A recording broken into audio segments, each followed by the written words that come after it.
Es un placer para la Universidad del Pacífico y para el Centro de Estudios sobre Minería y Sostenibilidad recibir a todos ustedes a esta casa de estudios y este evento tan especial. Quiero dar una especial bienvenida a nuestros visitantes de Colombia. Claudia Jiménez, directora ejecutiva del Grupo de Diálogo sobre Minería en Colombia. Alcibiades Escuá, líder indígena y exalcalde municipal del municipio de Toribio en Cauca. Y Andrés Restrepo Izaza, presidente de la empresa Mineros. Ellos van a compartir hoy día con nosotros sus experiencias como Grupo de Diálogo sobre Minería en Colombia. Bienvenidos a la universidad, bienvenidos al Perú.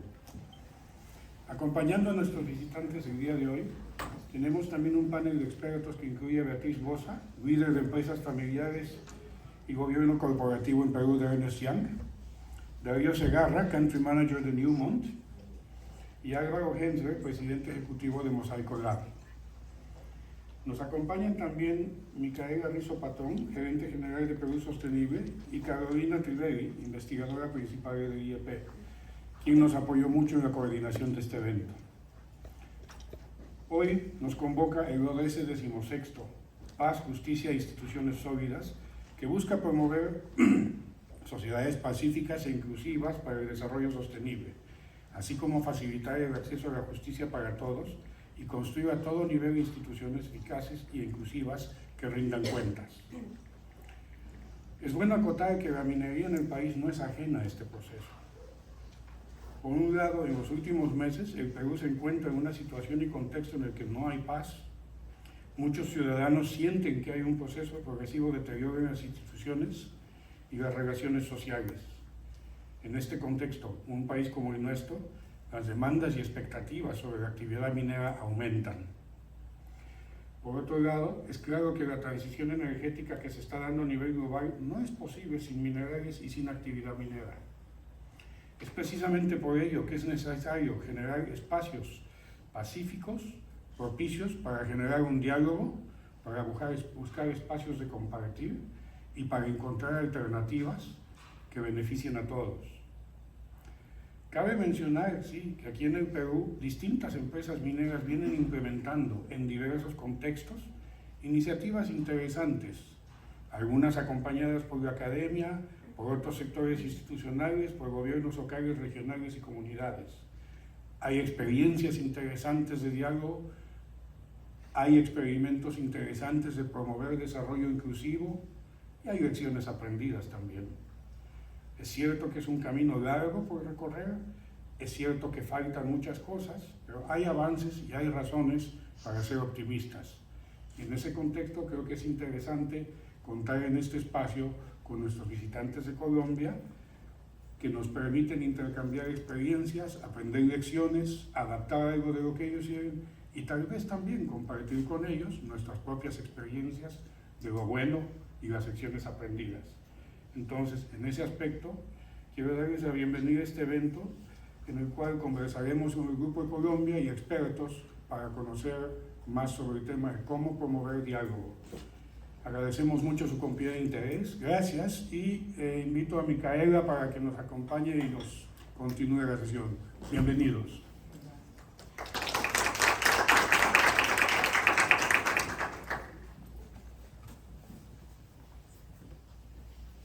Muchas gracias, Gonzalo, y muchas gracias a la Universidad del Pacífico por este espacio. Muy buenos días con todos. Bienvenidos a la sesión de Antagónicos al Diálogo y Consenso, como parte de las actividades de la Mesa de Acción del ODS 16, Paz, Justicia e Instituciones Sólidas. Mi nombre es Micaela Rizzo Patrón, soy gerente general de Perú Sostenible y es un placer acompañarlos en esta mañana. La idea de hoy, ¿me ayudan con la agenda? La idea es conocer un poquito sobre las mesas de acción como espacio de diálogo, justamente, y luego entrar de frente a conocer esta maravillosa experiencia del Grupo de Diálogo sobre Minería en Colombia, y luego pasamos a tener un poco de más interacción con un panel de expertos que también involucra líderes peruanos para profundizar en los grandes retos que tenemos.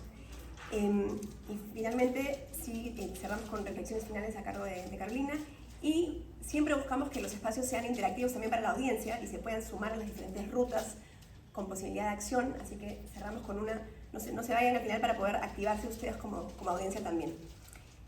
Comienzo entonces contándoles cortito de Perú Sostenible. Para los que no nos conocen, somos una red empresarial activa en el Perú desde los 90s, que justamente busca activar a la empresa como agente de cambio para promover el desarrollo sostenible en nuestro país.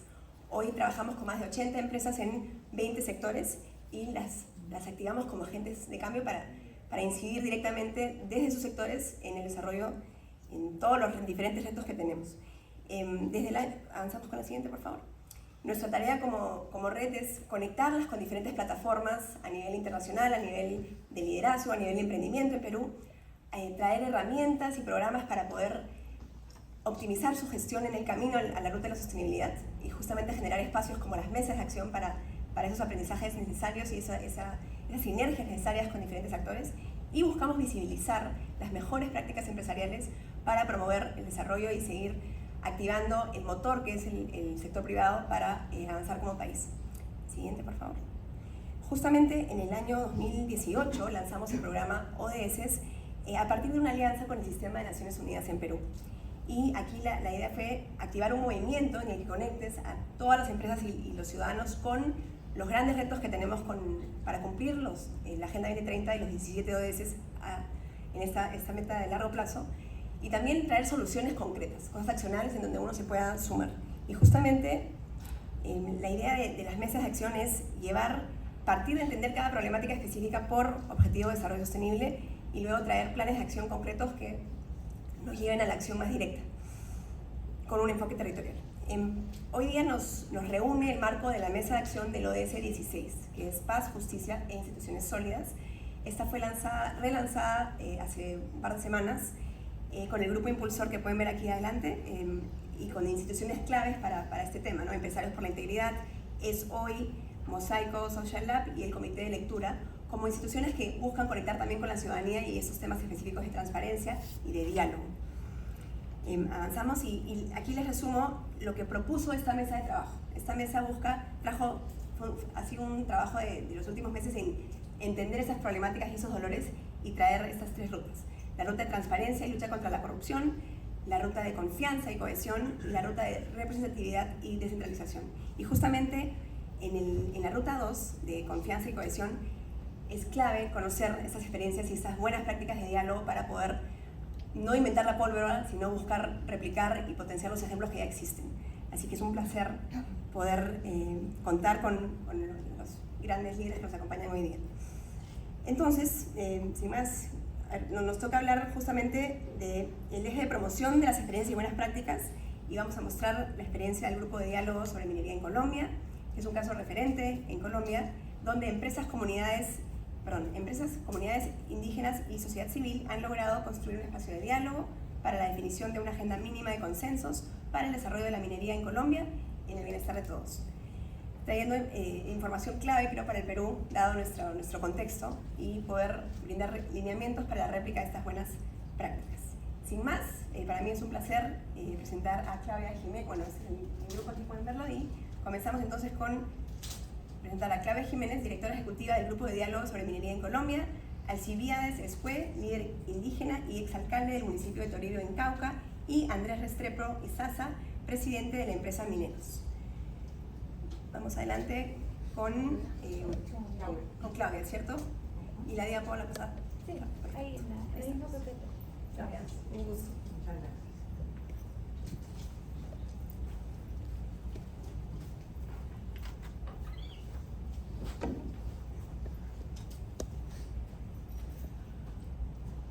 Muy buenos días para todos. Un saludo muy especial a nuestros anfitriones, a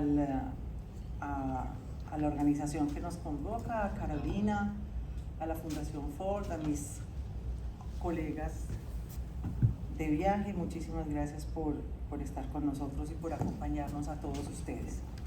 Entonces, como nos acaban de indicar, hemos preparado una intervención para contarles un poco acerca del Grupo de Diálogo sobre Minería en Colombia, el GDIAM, y para ello entonces iniciaré por hacer una presentación de nuestro modelo de diálogo y de nuestros antecedentes.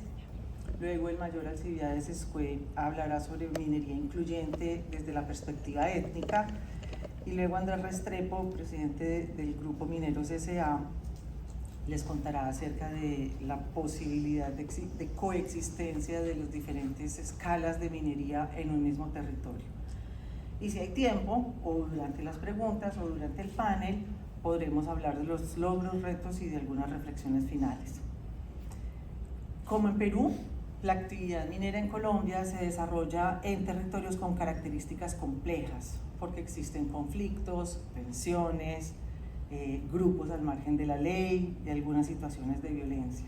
Los minerales no necesariamente se encuentran en Lima, Perú, ni en Bogotá, Colombia, sino en nuestros territorios en donde hay veces la presencia del Estado es escasa o en todo caso insuficiente.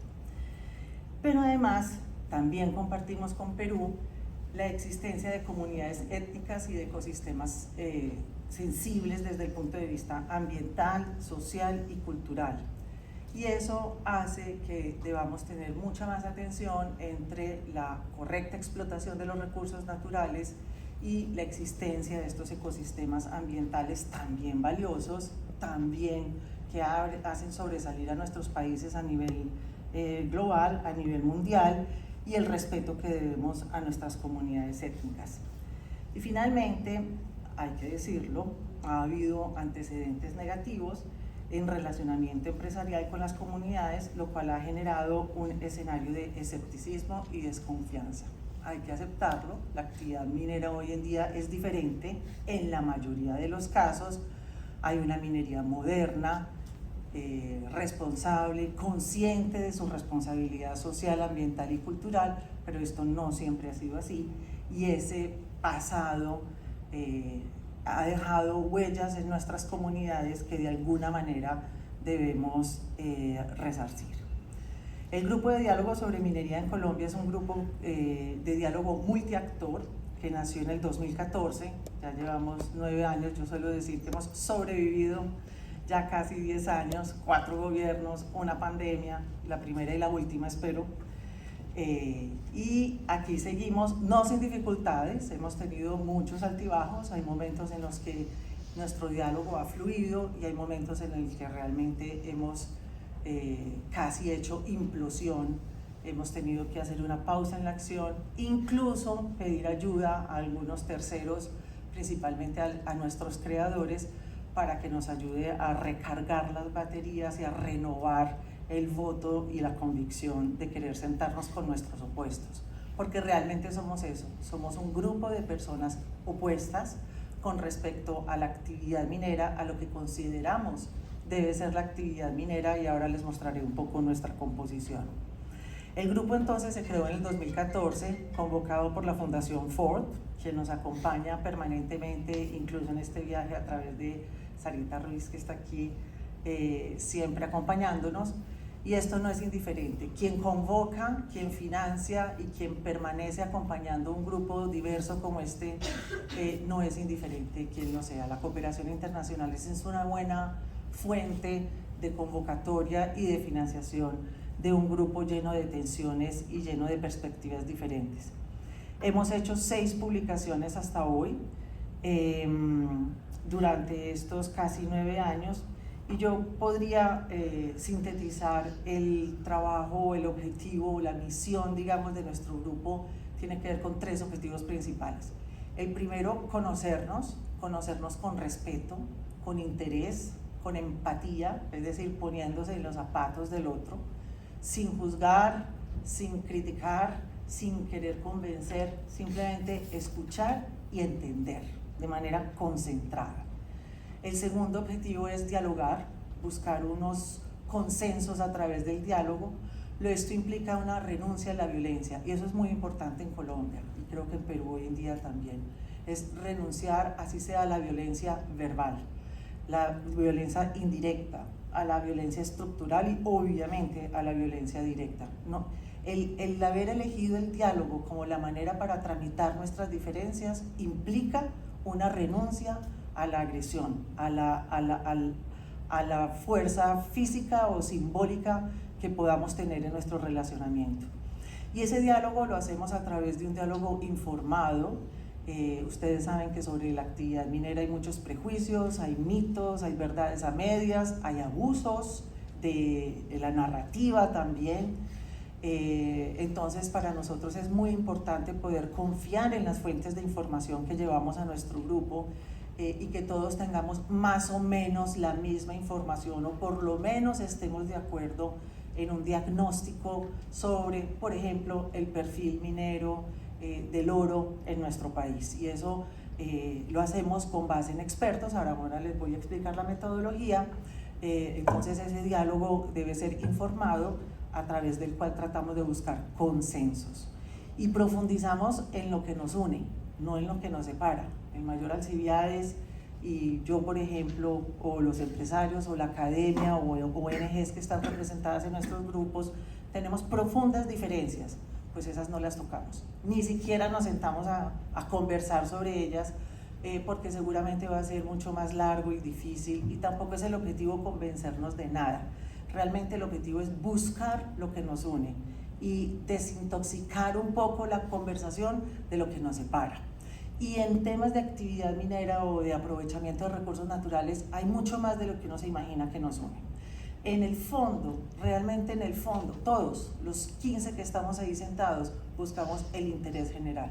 Queremos contribuir al desarrollo del país, cada uno desde su orilla, cada uno desde su perspectiva. Así tengamos puntos de vista contrarios, incluso opuestos. Eso no nos impide convivir en el mismo territorio y menos sentarnos en la misma mesa. Y el tercer objetivo es la incidencia. Es el más duro, es decir, que esos consensos a los que tan difícilmente llegamos puedan volverse realidad.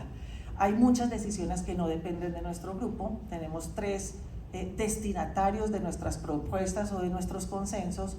Uno, las autoridades públicas, que son quienes tienen la capacidad de decisión, y nosotros aportamos elementos de política pública, y si logramos convencer a esas autoridades, pues lo ideal es que tomen las decisiones que son pertinentes para que esas propuestas se vuelvan realidad. Pero también tenemos como destinatarios al sector privado, el sector empresarial. Ahora Andrés nos hablará al respecto.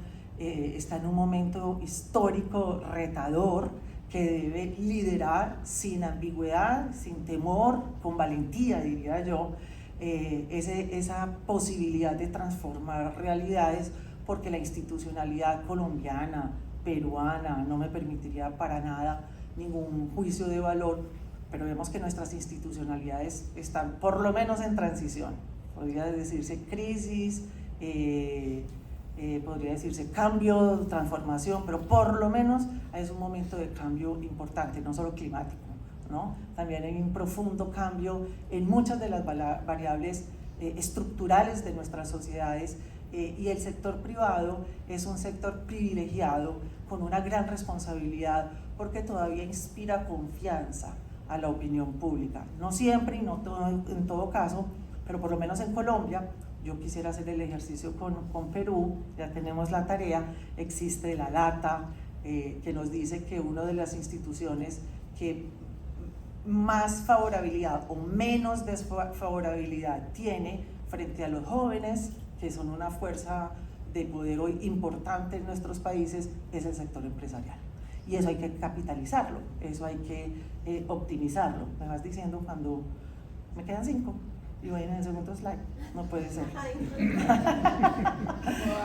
Bueno, muy bien, entonces son esos 3 objetivos: conocernos, segundo, consensuar a través del diálogo los puntos que nos unen, y tercero, lograr o tener capacidad de incidencia. Tenemos unos principios y un espíritu GEDIAM, lo llamamos así. Partimos entonces de la construcción de confianza mutua y la relación interpersonal de sus miembros, de manera muy inteligente, diría yo, casi que como estrategia casi que psicológica y sociológica. Nuestros convocantes nos pusieron a convivir en la vida normal antes de sentarnos a discutir sobre temas más tensos, a cenar juntos, a viajar juntos, a compartir la vida normal de cualquier persona, y vernos como seres humanos equivalentes. Así se trate del superpresidente de una compañía como el que tenemos aquí, de un superlíder indígena o de un alto funcionario del Estado. El punto de partida, ya lo dije, es el diálogo y tenemos una vocación constructiva, es decir, nosotros sí queremos aportar. Como anillo al dedo a nuestra organización anfitriona, nos enmarcamos dentro de los Objetivos de Desarrollo Sostenible, particularmente el 16 y el 17, y tenemos todo un tema conceptual detrás del tipo de diálogo que estamos ejerciendo. De manera muy pragmática, no empezamos con academia, pero sí contamos con algunos miembros que tienen ese expertise académico para explicarnos que es un diálogo incluyente, estratégico, que busca consensos, que expresamos y no representamos opiniones, etc. Podemos profundizar en eso un poco después. Aquí hay todo un modelo de diálogo y un marco metodológico que también podemos profundizar después. Lo importante, diría yo, es la diversidad y la pluralidad de argumentos. Y como podemos ver en esta diapositiva, pues realmente no son personas que vayan a ser familiares para ustedes, o al menos no para todos, pero en la parte de arriba tenemos el GEDIAM nacional, tenemos un capítulo nacional del cual hacen parte empresarios, líderes indígenas, líderes afro, constructores de paz, exministros de minas, exministros de comunicaciones, ambientalistas pro industria, ambientalistas anti-industria, representantes del sector minero a pequeña escala y representantes de la sociedad civil. Realmente somos un grupo multiactor. En la parte de abajo tenemos un único capítulo territorial, que es el GEDIAM de Antioquia. Hoy nos acompaña uno de los empresarios que hace parte del GEDIAM territorial, que es Francisco Restrepo, que by the way es mi esposo y socio, pero que ha jugado un rol muy importante en este GEDIAM territorial. Esa es la diversidad que tenemos en el GEDIAM. Tenemos nuestro modelo y nuestra metodología, que de pronto más adelante podemos entrar en detalle. ¿Cuál ha sido la conclusión? Que no fue evidente, o sea, llevamos 9, casi 10 años de diálogo, pero nos demoramos 1 en saber, particularmente entre las comunidades étnicas y las empresariales, si minería sí o no. En ese punto estábamos en Colombia hace 10 años. O sea, Chile nos lleva 50 años de experiencia o de historia en minería, Perú 30, y nosotros estamos en menos 30 años de minería en Perú. Colombia todavía se está haciendo la pregunta si minería sí o no. Para la prueba un botón. Hoy nuestro gobierno se declara anti-extractivista, y entre el 18 y el 20% de los recursos de nuestro presupuesto general de la nación vienen del petróleo y del carbón. O sea, todavía es un dilema casi que existencial si hacemos minería o no en Colombia. Y nosotros llegamos a la conclusión, entendiendo y respetando las posiciones opuestas, en que de pronto sí necesitamos una actividad minera en nuestro país, visto el porcentaje de pobreza, 39%, y las necesidades y las potencialidades, pero no de cualquier manera ni en cualquier lugar, como dice nuestro líder afro, Benjamín Mosquera. Entonces, hemos logrado una visión compartida. Aquí cada palabra tiene su peso. Una visión es algo no inmediato, es algo de mediano y largo plazo, compartida, porque las exclusiones en cualquier tarea, así sea del hogar, del colegio, de un grupo, de una sociedad, de un Estado, la exclusión crea oposición. Entonces es mucho más inteligente ir por el camino de la apertura, del diálogo y de compartir respetuosamente y permitir respetuosamente que cada uno ponga su perspectiva sobre la mesa y tratar de buscar lo que nos une. Eso es el GEDIAM, una visión compartida, no excluyente, ni del sindicalista, ni de la autoridad política, ni del ambientalista, ni del radical, que por lo menos tiene un perfil de sentarse a buscar puntos en común. Entonces hemos llegado a la conclusión de que la visión compartida de la minería que debe desarrollarse en Colombia debe ser incluyente, y eso tiene todas unas características, desarrollarse o contribuir a la resiliencia de los territorios, que no es nada distinto a la sostenibilidad y a la responsabilidad ambiental, y competitiva en un sentido no solamente financiero o económico, sino también social, ambiental y cultural, valores de la competitividad que son, perdón la redundancia, valorados o reconocidos por el mercado internacional. Yo voy a parar ahí. Estas son nuestras propuestas. Tenemos muchas, tenemos retos, tenemos logros y tenemos reflexiones finales que las podemos compartir al final de la presentación. Vamos a pasar entonces, si les parece, con el mayor Alcibiades Escué para que nos hable un poco de lo que para la comunidad, su comunidad étnica y él personalmente significa. Él es de la comunidad Nasa del Cauca colombiano y ha sido líder, es uno de los mayores sabios de nuestra nación, lo que para él significa ser parte de este grupo, y nos va a hablar un poco sobre un par de propuestas que hemos hecho con respecto a la actividad minera de su población indígena. Muchas gracias. Mayor, adelante. Gracias.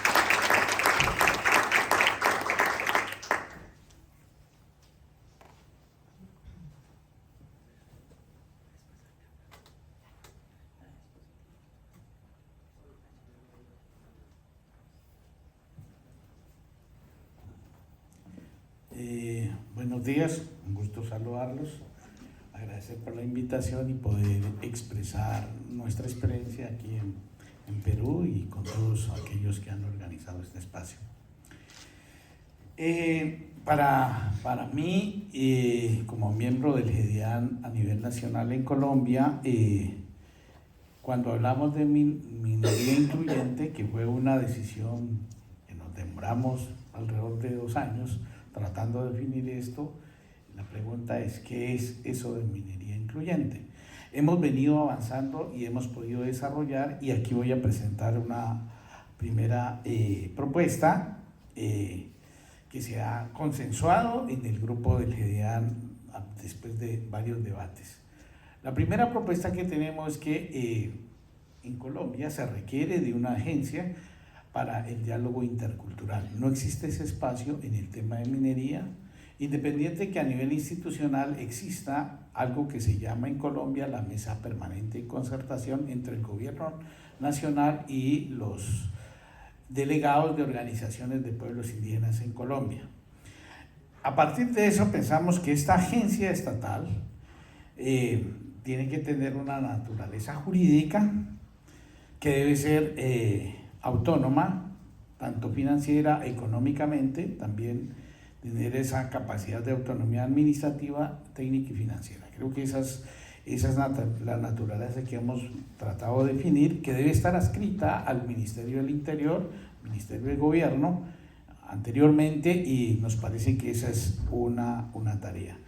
Y pensamos que en la misión es muy importante el tema de reconocimiento y la protección de la diversidad étnica y cultural de Colombia, del país, reconocida constitucionalmente, pero siendo todavía muy ambigua en la implementación, y consideramos que es muy importante que esa sea una misión de esta agencia. Igualmente, pensamos que es muy importante que esta agencia debe cumplir con un papel de coordinación interinstitucional y unificación de las competencias que tienen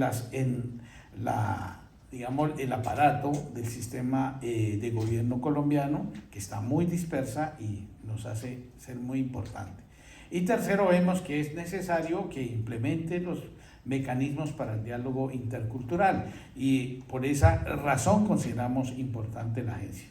Pensamos 2 funciones centrales, diríamos el epicentro de esta agencia, que es la de coordinar la actividad administrativa de las 13 entidades de nivel nacional que tienen que ver con temas de los grupos étnicos en Colombia, sector indígena, campesino. Bueno, ahora en Colombia se reconoce también el sector campesino, afro, y eso nos parece bastante importante. Y una segunda, que es unificar, gestionar y garantizar el derecho a la consulta previa de los pueblos indígenas, toda vez que en Colombia este punto, digamos, este derecho de los pueblos étnicos generó un debate en el sector empresarial, en el sector del gobierno, para poderlo implementar, y los pueblos étnicos con mucha fuerza fueron debatiendo. Pensamos que esta es una de las segundas tareas que nos parece el cumplimiento de la agencia. Luego tenemos una segunda propuesta de ese tema de inclusión que hemos consensuado, que tiene que ver con una propuesta sobre consulta previa, ya muy particularmente ahí hemos alcanzado a desarrollar, y se trata de que la consulta previa se tenga en cuenta, se dinamice en términos de garantía del derecho a la consulta previa libre e informada. Ahí hemos puesto algunas reglas que son muy importantes, que nos parece tenerlas en cuenta, pero quisiéramos saber en un segundo aspecto que tiene que ver con casos de excepcionalidad de consentimiento previo libre e informado, que es muy importante para los pueblos y para los grupos étnicos en Colombia. Esa propuesta se ha incidido, se ha socializado, se ha tratado de socializar al gobierno nacional en los diferentes presidentes que han pasado en el país desde el momento que consensuamos esta propuesta. Una tercera propuesta que hemos trabajado, que tiene que ver con y consensuado con el tema de inclusión, se refiere a una solución estructural de la minería formal y de la pequeña minería, cierto, que se ha dado en Colombia, y nos parece muy importante trabajar en el hecho de buscar mecanismos, medios que incentiven, que motiven, que llamen la atención a formalizarse, porque hay un tema de la minería artesanal y de la pequeña minería que no tienen como las condiciones, no hay esa oferta institucional, no esos mecanismos que llamen la atención para formalizarse.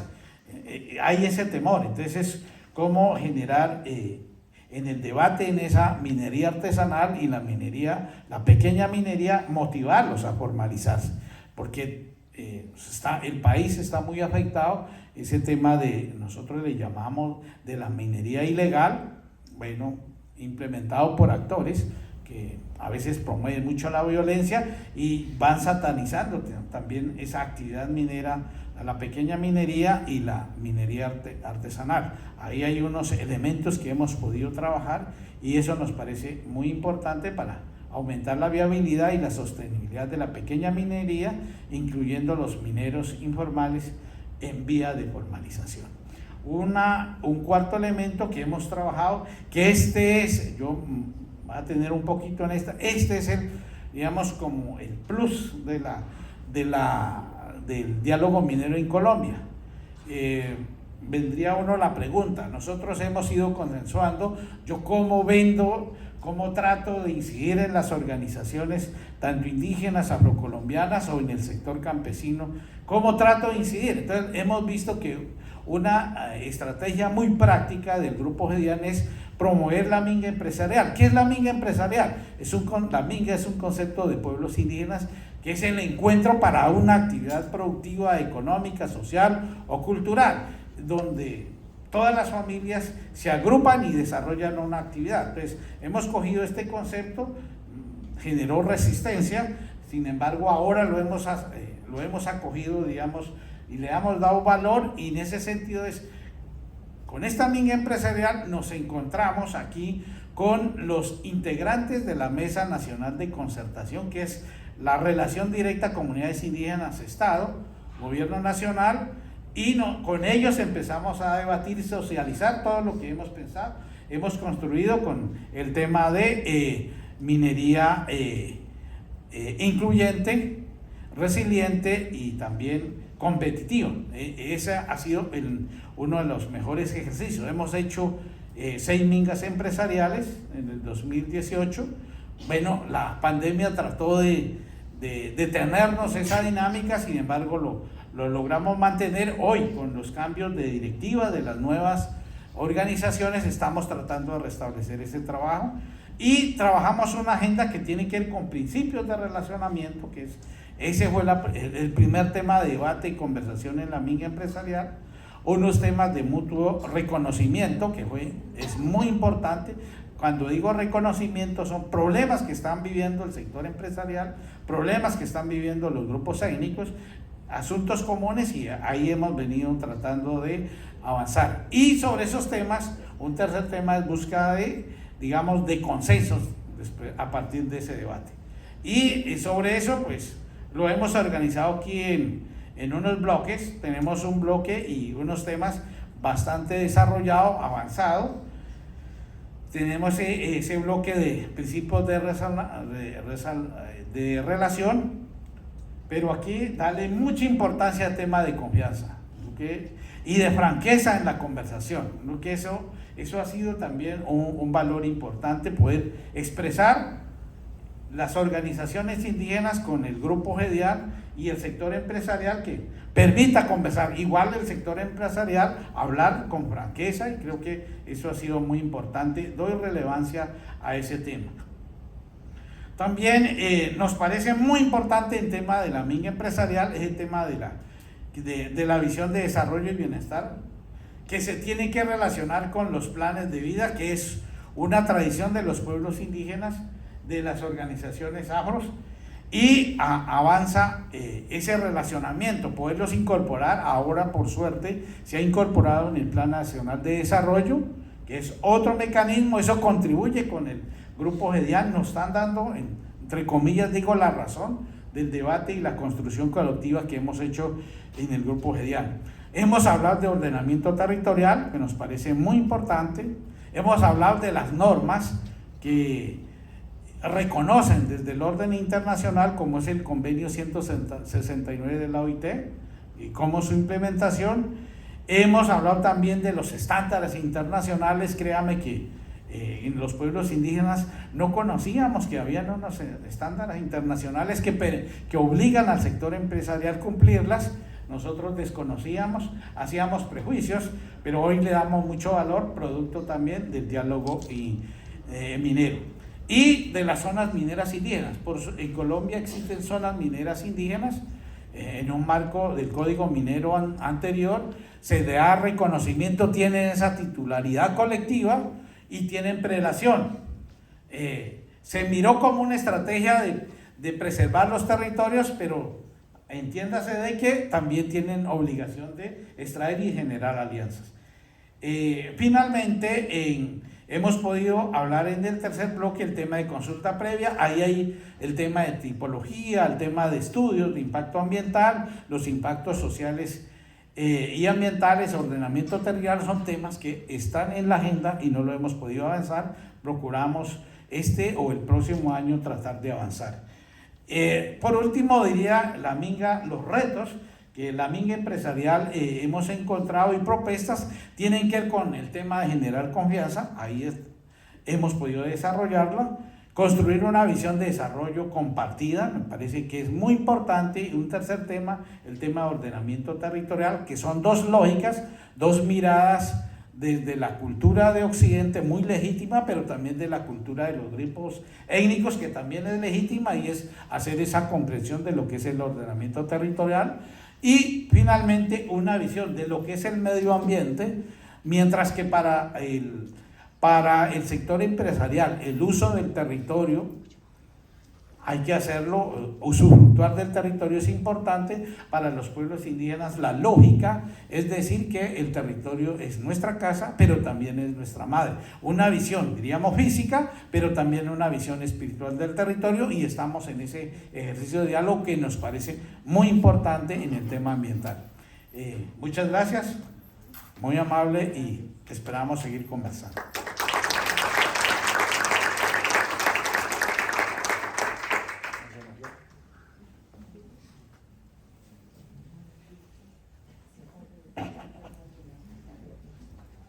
Buenos días.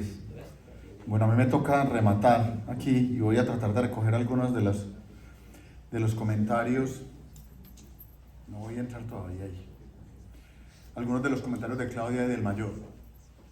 Voy a tratar de darles como un contexto de qué es sentarse a dialogar así. La empresa en la que yo trabajo tiene más o menos 50 años de estar operando en manos colombianas, y en los últimos 30 años hemos producido alrededor de 3 millones de onzas. Y en esos últimos 30 años también personas que han invadido la propiedad minera de la compañía han extraído y producido alrededor de 1 millón. Entonces, eso es sentarse uno a conversar sobre cómo resolver una situación en la cual el 25% de su producción se la está llevando otro. Y su visión inicial es: yo me voy a sentar a conversar con lo que me están robando. ¿Cierto? Entonces no es fácil, se ve fácil cuando lo presenta Claudia y cuando lo dice el mayor, pero no es tan fácil, la primera sentada no es así tan fácil. Es bien retadora. Y si en la primera conversación a uno le dicen es que usted en realidad no es propietario de eso, sino que usted lo quitó a la gente. Nuestra visión es distinta, hay dos visiones distintas. La primera, pues es que la respuesta de si usted puede hacer minería o no puede ser no, porque como dice el mayor, pues esa es mi casa, entonces ¿por qué tengo que darle permiso de que haga minería en mi casa? Y a otro le puede decir es que a usted le roban, porque es que usted se robó de primero eso, usted se apropió de eso y no le dejó espacio a los otros. Sigue siendo difícil, ¿cierto? Y por eso el proceso toma tiempo. Pero empieza a tener impacto desde el día cero. Yo creo que es importante como generarles esa tranquilidad, porque yo llegué a Mineros hace casi 10 años, pero llegué al GEDIAM hace solamente como 2 años. Pero de los primeros documentos que leí fue el documento que escribió el GEDIAM sobre minería sí, pero, y poniendo todas las condiciones. Y después hicimos un ejercicio en la empresa y nos basamos en ese documento. Y hasta ese momento nosotros decíamos, ¿qué hacemos? Mineros hacen minería responsable del siglo XXI. Y sacábamos pecho. Minería responsable del siglo XXI. Y en ese ejercicio lo que dijimos fue, yo creo que nosotros no estamos entendiendo. Yo creo que cuando uno llega a un territorio, y ustedes han visto que en la presentación y en los temas que hablaron Claudia y el mayor se habla mucho del tema territorio, la gente no nos dice usted qué hace, sino usted por qué está aquí. Cuando la gente pregunta a usted por qué está aquí, no está preguntando desde el cerebro, está preguntando desde el corazón. Y si usted le contesta desde el cerebro, yo estoy aquí porque hago minería responsable del siglo XXI, no le entienden. Entonces tiene que darle una respuesta desde el corazón, y la respuesta desde el corazón tiene que ser, por lo menos eso es para nosotros, por el bienestar de todos. Yo estoy aquí porque estoy dispuesto a hacer un compromiso de que mi actividad va a generar bienestar para todos en el territorio. Eso suena como un eslogan, pero no es. Eso tiene una explicación bien dura, y es que lo primero que uno tiene que admitir es que no va a generar costos ambientales, sociales y económicos para el territorio. Y que tiene que asumir el compromiso de generar valores ambientales, sociales y económicos que superen con creces esos costos. Y la gente tiene que percibirlos. Y si no lo percibe, uno no tiene licencia social, no le dan permiso para trabajar ahí, no le dan la bienvenida en su casa, como dice el mayor. Entonces, desde el día cero, este diálogo ha permitido que las empresas empiecen a revisar su visión de la actividad, de su responsabilidad en el territorio y su responsabilidad en la sociedad. Entonces, voy a hablar ahora un poquito de lo que es coexistencia, que también lo mencionó el mayor. Una de las cosas que también diagnosticó el GEDIAM es que había muchos tipos de minería. Hay minería en gran escala, hay minería ancestral, hay minería en pequeña escala, hay minería informal, hay minería ilegal y hay minería criminal o extracción criminal. Entonces uno tiene que convivir con todo eso. Ese 1.000.000 de onzas de que hablaba ahora lo extrajeron ancestrales, pequeña escala, informales, ilegales y criminales. Y si uno le da la misma respuesta a todos, no resuelve el problema. Entonces todas las empresas hemos tenido programas de formalización. Pero hay que partir de la base que son programas de formalización que en muchos casos parten de decir, ya estoy invadido, ahora veamos cómo nos organizamos. Este es el caso de Zijin, que es Continental. Ellos tuvieron una invasión muy fuerte y han empezado a hacer subcontratos con algunos de esas personas que invadieron y a tratar de manejar el tema.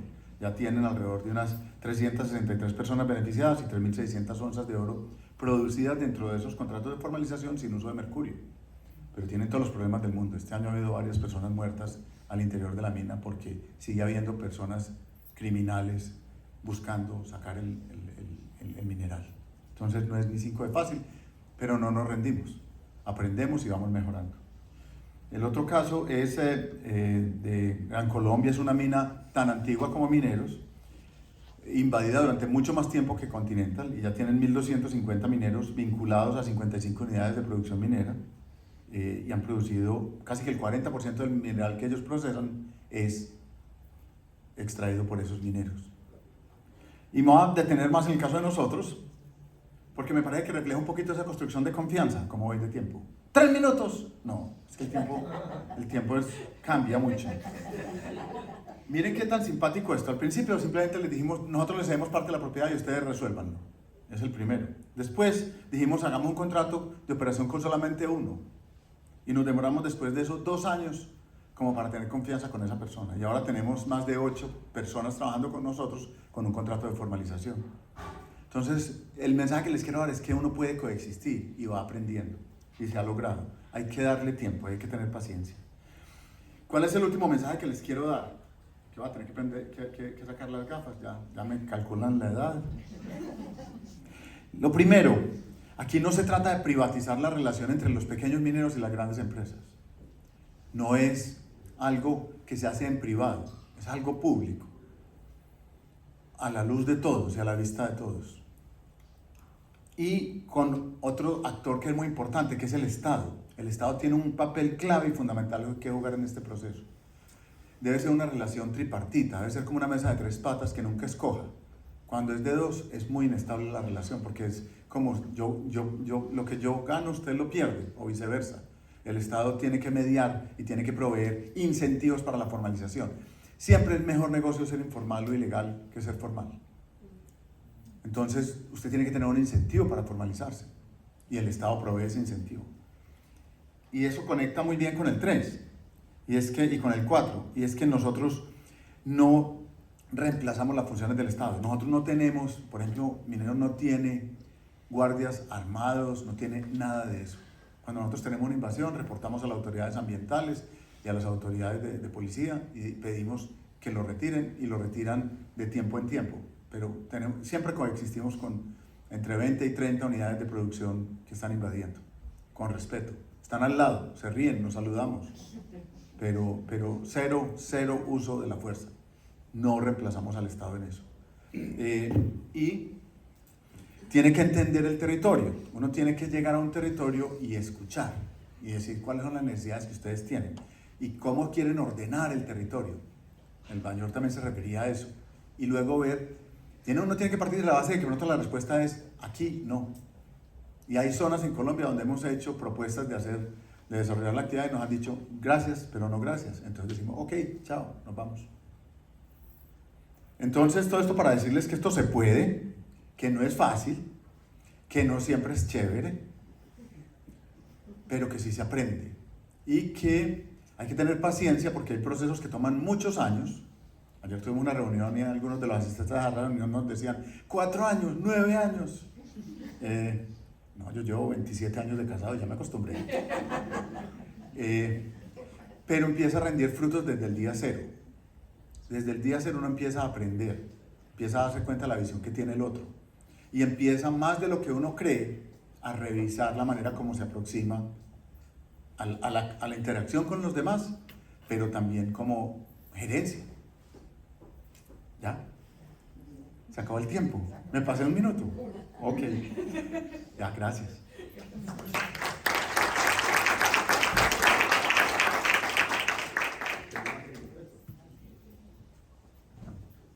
Qué valioso escuchar a los 3. Muchísimas gracias, Claudia, Mayor y Andrés.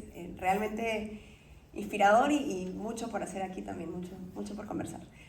Me toca invitarlos nuevamente al escenario y también presentar a nuestro panel. Invitamos también a Beatriz Boza, que es líder de empresas familiares y gobierno corporativo en Perú, en Iguay, Darío Segarra, Country Manager en Newmont, y Álvaro Hensler, presidente ejecutivo de Mosaico Lab Social, y nuestra moderadora Carolina Trivelli, que es investigadora principal del IEP, quien nos ha ayudado a organizar toda esta sesión. Así que los dejo con Carolina y esperamos que sea una riquísima sesión de aprendizajes.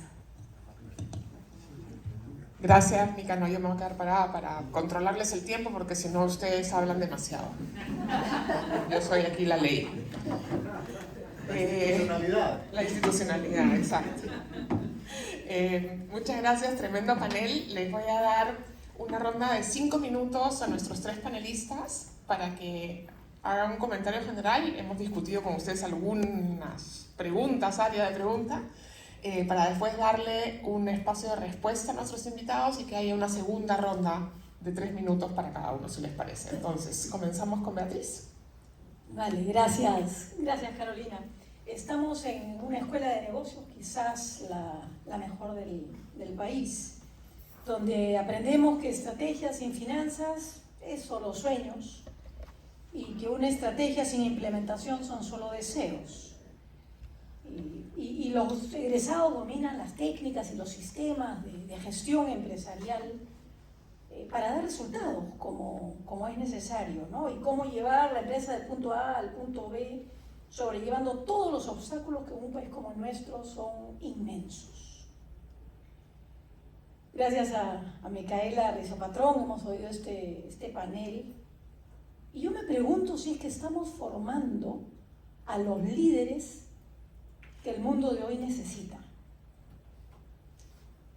¿O será que nos hemos olvidado, ¿no?, después de oírlos, que tenemos cordilleras, que tenemos fenómenos naturales y que tenemos personas, en este caso peruanos, seres humanos libres con deseos, pero también con carencias, con visiones y con temores, con opiniones, creencias y perspectivas diferentes? ¿Será que estamos formando esta formación para los negocios requiere algo más que finanzas, marketing, gestión de operaciones, estrategia, recursos humanos? ¿Será que requiere algo más? O siendo provocadora, ¿será que la sostenibilidad es algo más que el análisis de materialidad, la identificación de los gaps, la definición de los KPIs y el desarrollo del plan de acción y luego el monitoreo? ¿Será que lo que nos convoca requiere que desarrollemos un músculo diferente? El músculo de la escucha, la capacidad de observación del territorio, que no es solo el paisaje, es sobre todo su gente. ¿Será que necesitamos desarrollar el tacto para tener respeto? ¿Será que necesitamos desarrollar la habilidad del diálogo con el otro para construir un nosotros? A mí oírlos me deja más preguntas que nada, y les preguntaría a cada uno de ustedes del panel que nos han antecedido un insight o un ejemplo concreto de cómo este diálogo te cambió a ti.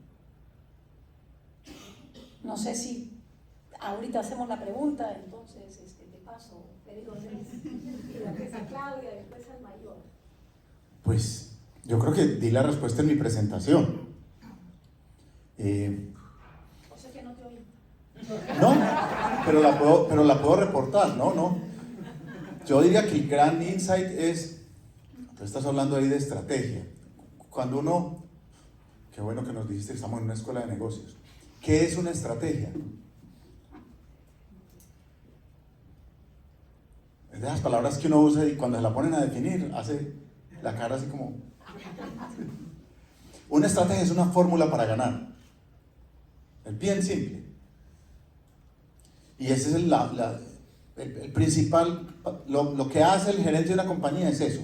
Uno es el encargado de definir la estrategia en la compañía, de acordarla, de definir una estrategia partiendo de lo que les conté, de decir, tenemos que dar una respuesta desde el corazón. En una empresa minera, con ingenieros de minas, todavía no hay ninguna evidencia científica de que los ingenieros tengan corazón, por ejemplo. Y se sienten orgullosos de no tenerlo. Entonces, ese tema de decir, nosotros tenemos que dejar de decir minería responsable del siglo XXI, a decir por el bienestar de todos, eso es más duro de lo que ahora se oye. Entonces, ese sería mi insight.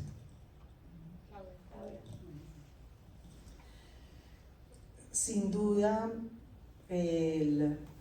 la clave de la formación hoy, más allá de lo técnico y del conocimiento, está en las habilidades blandas, en la capacidad de trabajar en equipo, en la buena energía, en la capacidad de diálogo, en la generosidad, en la humildad, en la tolerancia, y eso a uno se lo enseñan en la casa, en la iglesia, de pronto no tanto en las universidades, y yo creo que es bien importante esa formación en valores, en resolver las diferencias con respeto y con conocimiento y con actitud leal, digamos, ¿no? Y sé lo delicado que estoy diciendo en un entorno como el que están viviendo ustedes, que también lo vive Colombia, y que a todos los que tenemos vocación de servicio público y a todos los que nos importa lo que pasa en el entorno, nos duele mucho.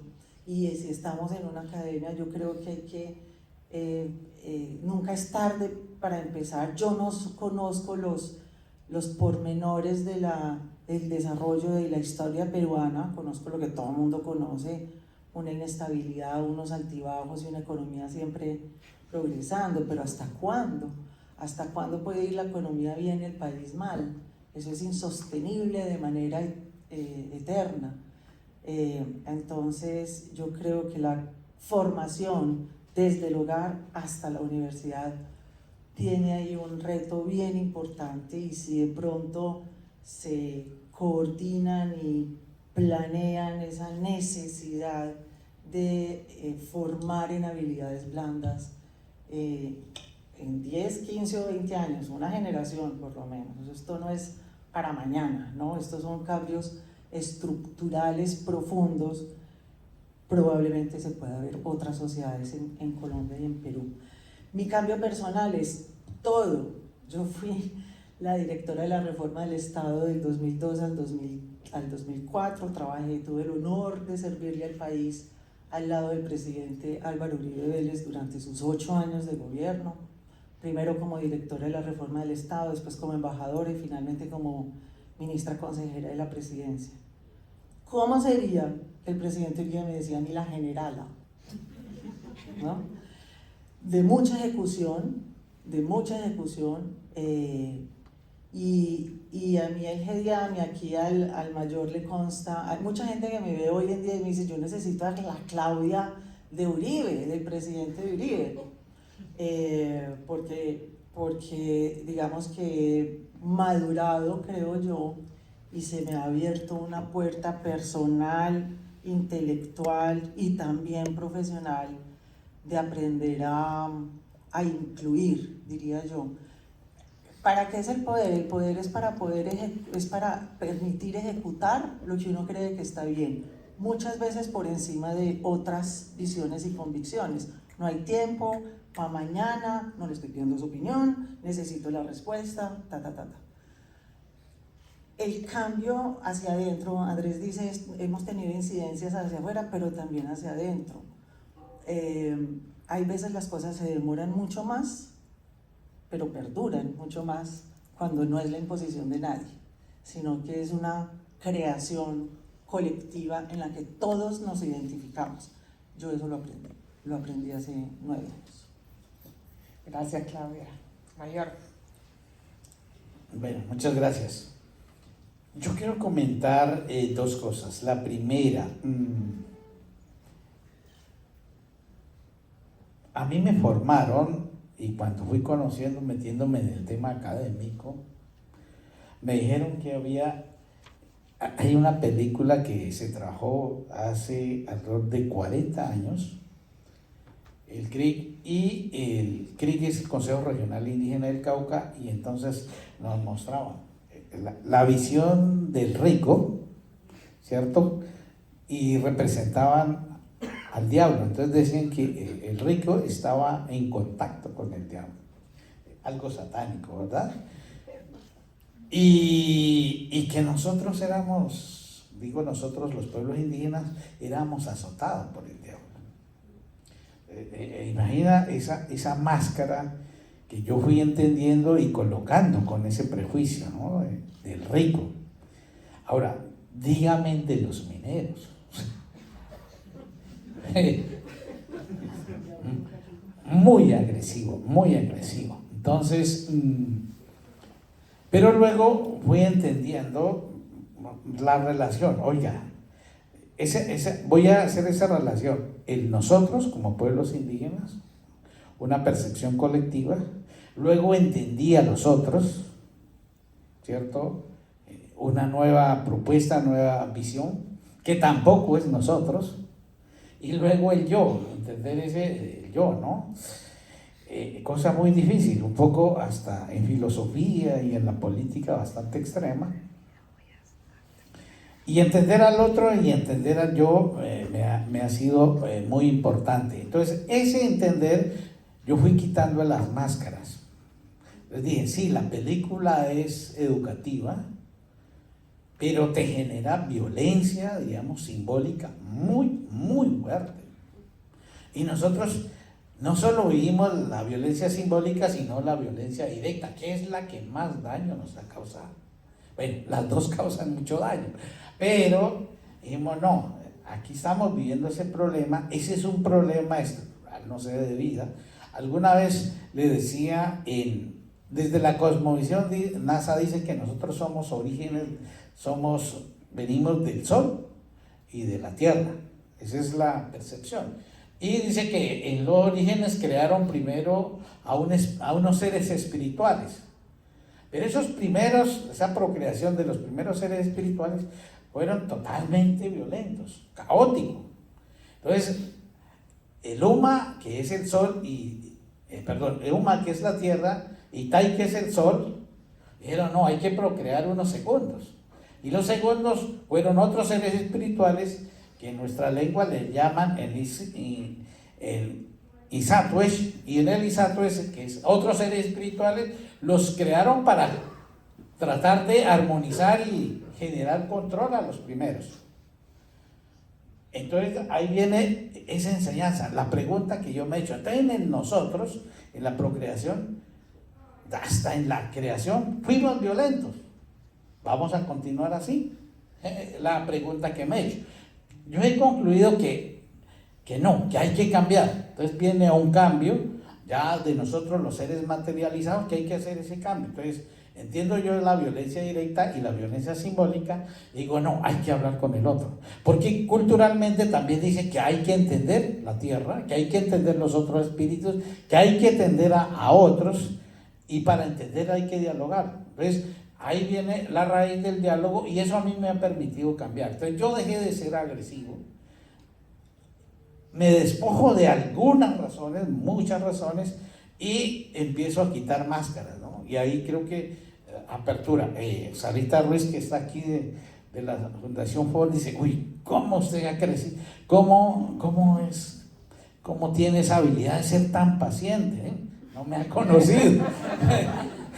Entonces le digo yo, es que ese es el diálogo. Entonces cuando yo llegué al tema minero, claro, ya vamos, es una barrera, y es, entre comillas, como a una pelea, a un alegato, con razones, con argumentos. ¿Me entiende? Entonces yo digo, no, aquí, muy importante los datos, pero la vivencia es también muy importante. Muy importante la planeación, pero la improvisación también tiene argumentos. ¿Y cómo encontrarnos en ese sentido? Creo que es lo que más a mí me ha enseñado, y yo ayer comentaba, en otro debate, entendimos que el empresario también es un ser humano. Gracias, mayor. También los mineros, claro que sí. Y los ingenieros también. Álvaro. Gracias.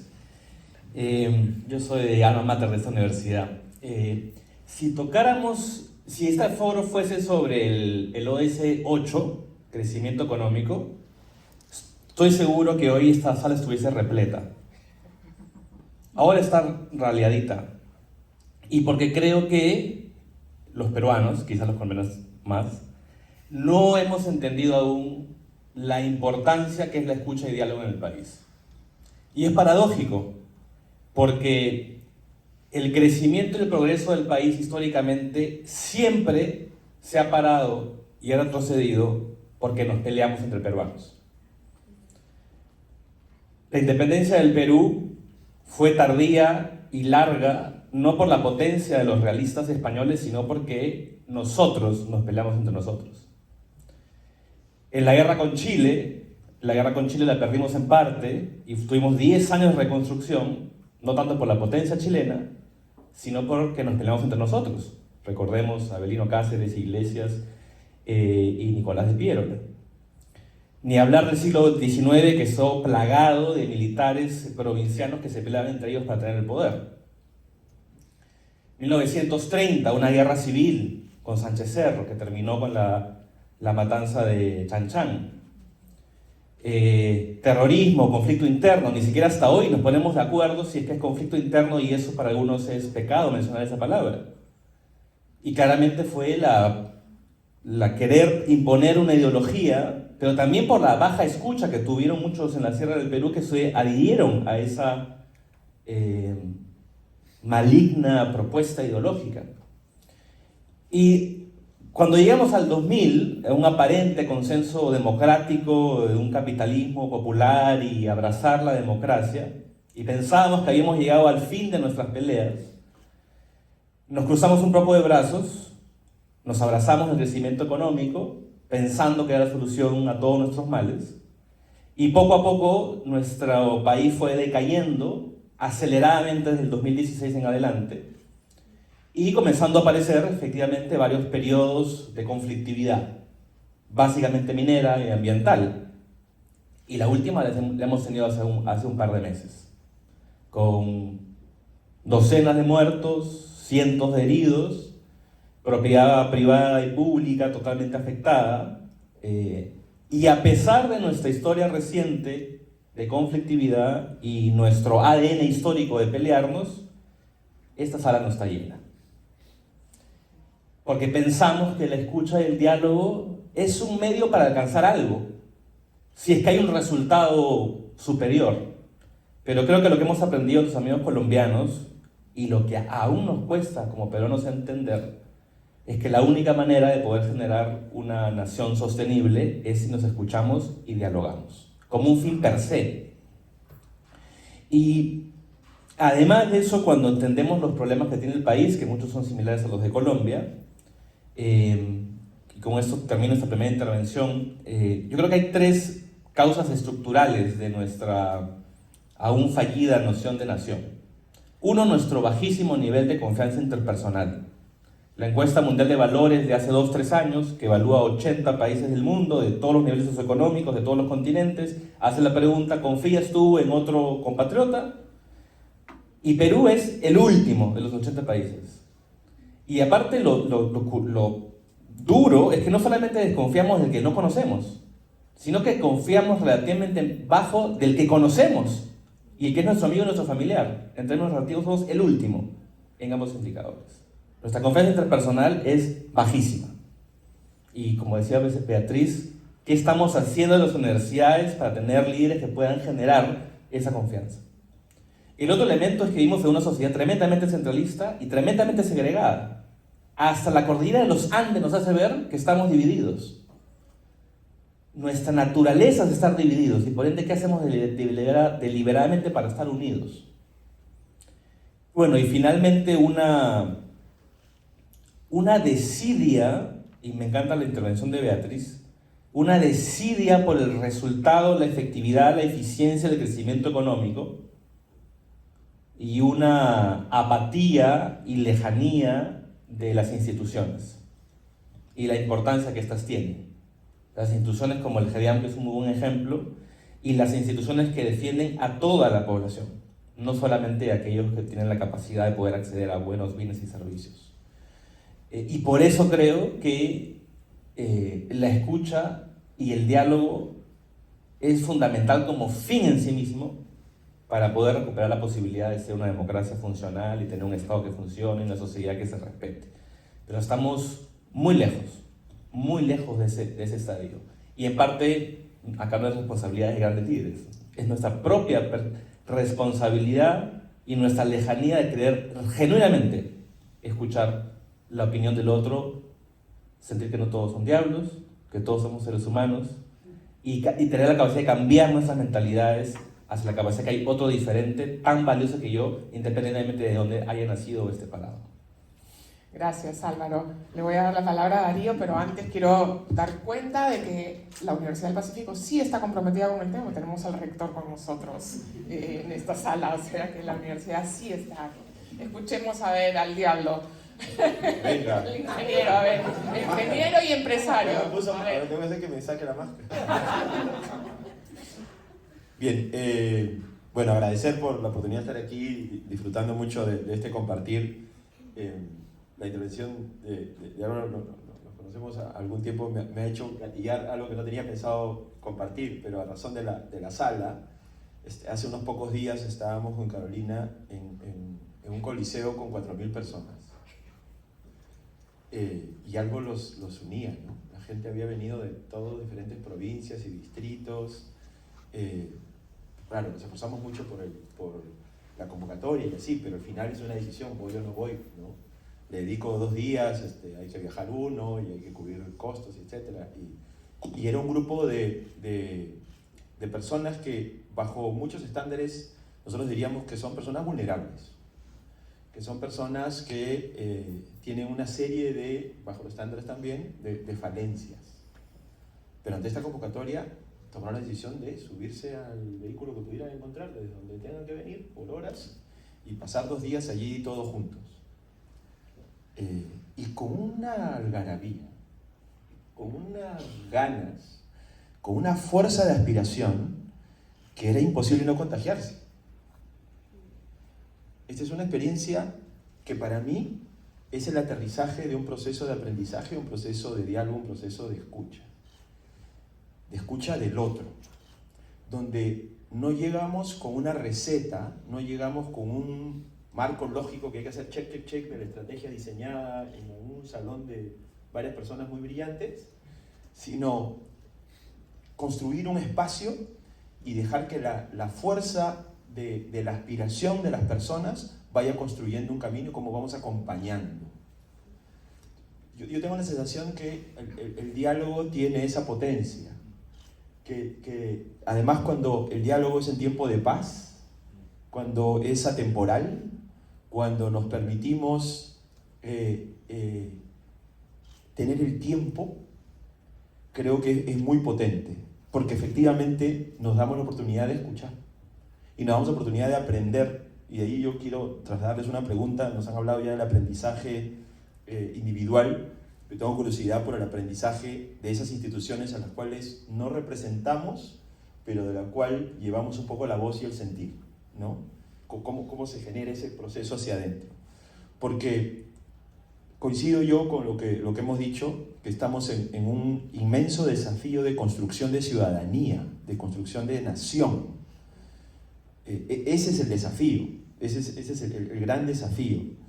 Y eso no se va a hacer cuando no hay un esfuerzo deliberado por hacerlo. Y creo que ahí las empresas privadas tenemos una inmensa oportunidad, porque creo que de todos los actores tenemos un incentivo claramente de mediano y largo plazo. Los incentivos de la sostenibilidad son claros, y creo que desde esa perspectiva, solo de esa perspectiva, de estar, digamos, repartidos por muchas partes del país. Y sí, claro, como mineros somos descentralizados naturalmente, estamos repartidos en todo el país y tenemos una visión de hacer empresa. Y ayer decía Andrés que la razón por la que uno hace empresa, ¿no? por mejorar bienestar, por aliviar el sufrimiento humano, ¿no? Generar bienestar. Y sí, yo creo que cuando hay esa reflexión interna del propósito, del para qué estamos aquí en este territorio, y va más allá del valor presente neto y de la rentabilidad que se tiene que cumplir, porque si no el negocio no funciona, pero no se queda allí, donde entendemos que las empresas no solamente, digamos, necesitan comer para vivir, pero no viven para comer, ¿no? Es lo mismo en las empresas. Claro, necesita ser rentable para vivir, pero no tiene que ser el centro de todo. y hay un incentivo de sostenibilidad, creo que ese mismo incentivo nos da pie para ser un actor catalizador en los territorios para la construcción de ciudadanía, de esa concepción de nación. Y oportunidades hay 1.000.000. Es decir, por donde miremos hay oportunidades. Si tenemos un corazón, un sentido por la educación, hay oportunidades. Si es por la salud, hay oportunidades. Si es por la construcción de paz, hay oportunidades. Si es por la formalización, hay oportunidades. Oportunidades hay a montones. Y además hay muchos interesados en sumarse a ese tipo de oportunidades. Entonces son procesos de diálogo que no es de a uno, es de a dos, de a tres, de a cuatro, y es en realidad, si nos comprometemos suficiente tiempo, creo que hay una oportunidad inmensa de ir construyendo constelaciones en favor de la construcción de ciudadanía, donde el diálogo es imprescindible, es fundamental, es impostergable.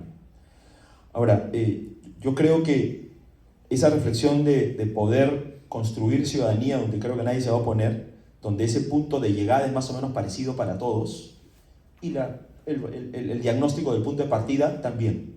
Yo encuentro de mi experiencia personal en los diferentes espacios que el punto de partida más o menos está diseñado. Las instituciones están debilitadas, hay una serie de falencias en términos de infraestructura y de competencias. Es decir, yo no encuentro que los diagnósticos sean muy distintos. Y el punto de llegada, lo que queremos una sociedad más solidaria, una sociedad más inclusiva, más equitativa, que le permita a las personas aspirar a su desarrollo personal, familiar, que no sean vulnerables, etc.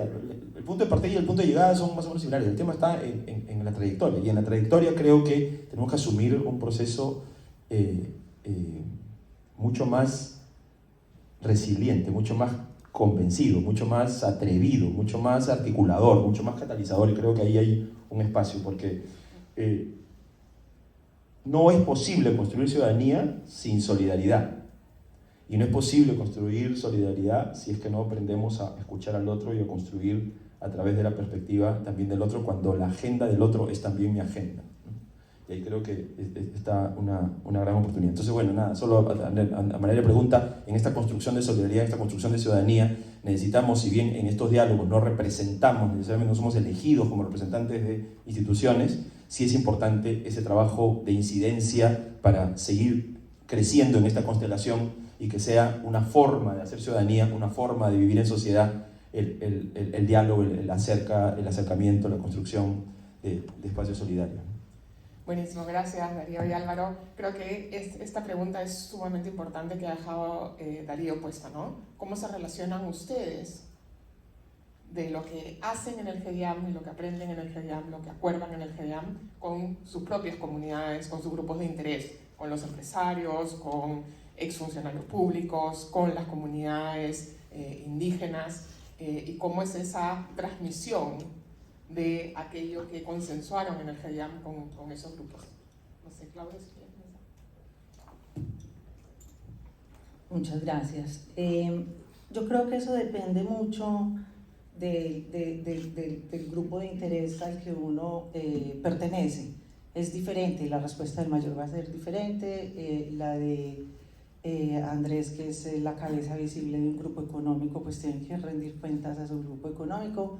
Yo soy libre como el viento por ahora, no tengo que pedirle permiso a nadie, desde el punto de vista, digamos, de las organizaciones. Pero lo que yo siento como gerente público o referente en el mundo de la gestión pública es una responsabilidad de multiplicar una convicción personal, pero ya también profesional. Hago parte de varios directorios de empresas importantes del país, me invitan a dar charlas, estoy aquí en Perú, hemos participado en eventos organizados por el BID en Chile, etc.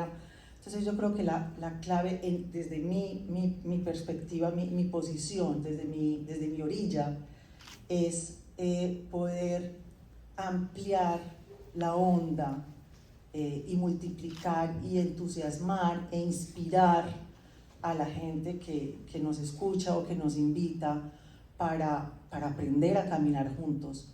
Jean-Paul Ledra es un constructor de paz norteamericano conocido, no sé si ustedes han oído hablar con él, He tenido el privilegio de hacer parte de varios grupos en el que él es nuestro facilitador internacional.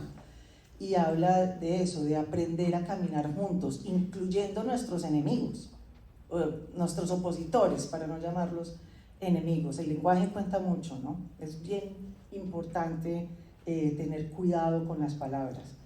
Y él es el autor de esa frase de aprender a caminar juntos. En el GEDIAN hemos aprendido a caminar juntos durante 10 años lo que hemos descubierto es el cómo, ¿no? Más o menos estamos de acuerdo en el punto de partida, el diagnóstico. Sí creo que debe haber un propósito común. Tengo curiosidad, ¿qué reunió a las 4.000 personas a las que te refieres? ¿Por qué estaban allí? Era un programa de unas organizaciones comunitarias de ahorro y crédito que se juntaban para intercambiar experiencias entre ellos, en comuneros rurales. Ese propósito común es fundamental, o sea, un mismo interés, un propósito que nos una, y a partir de eso el camino se despeja impresionantemente. O sea, cuando uno tiene el norte, ¿cómo se dice? Cuando alguien no sabe para dónde ir, cualquier camino es viable, es posible. Cuando se tiene el norte claro, cuando se descubre ese propósito común, el resto es cuestión de paciencia, estrategia, ganas, convicción, etc. Entonces yo creo que una vez que uno entiende eso y que está parado en una orilla o en una plataforma específica, ayudar a que se descubra ese propósito común, y un poco lo que les dije en la presentación, ejercer la responsabilidad de un liderazgo desde el sector privado, porque de verdad es una de las pocas instituciones que aún cuentan con favorabilidad ante la opinión pública. Genera empleo, el empresarismo moderno es diferente, el empresarismo moderno se involucra con los territorios, es más consciente, digamos, de actuar no solamente como un actor económico que paga impuestos y genera empleo, sino que también es un actor económico y social en los territorios, que existen unos activos intangibles como la reputación, como el best place to work, ¿no? Que la gente quiera trabajar en la empresa a la cual uno, o en la organización de la que uno hace parte. Existe el compromiso de la equidad de género, del compromiso con el medio ambiente, del compromiso de realizar una actividad en la que sea de manera sostenible. No estoy hablando ni de valor presente neto, ni de rentabilidad, ni de utilidad neta, no, estoy hablando de otros activos que el empresario moderno, estoy segura de que en Perú también los tiene ya muy presentes. Entonces tratar de multiplicar y de tener la valentía de ejercer ese liderazgo para construir constelaciones. Me gustó mucho tu expresión. Digamos que eso es como lo que yo creo. Mi grupo de interés es un poco lo público, digamos, ex actuales o futuros funcionarios, y es tratar de inspirarlos y de meterlos y de concientizar que hay que aprender a caminar juntos con los peores opositores. Quiero terminar con una reflexión, es el de la institucionalidad. Yo pues soy abogada, derecho administrativo, derecho económico, o sea, mi fuerte es la estructura y el funcionamiento del Estado. Esas instituciones hay que recuperarlas. Hay que recuperarlas. Ninguna sociedad puede desarrollarse ordenadamente, apática e indolente frente a la función institucional. Tómense esas instituciones vía sector privado. Vía sector privado. ¿Dónde tiene representación el sector privado? ¿Dónde están los gremios? ¿De qué organizaciones hacen parte? O sea, hay que, sin violencias, pero con decisión, con contundencia. Las instituciones son de todos y para todos. Y una sociedad que no tiene reglas de juego y que no le importa quién establece la regla y cómo la ejecuta y cómo la monitorea, es anarquía. Las instituciones son de todos y hay que recuperarlas. Ánimo pues.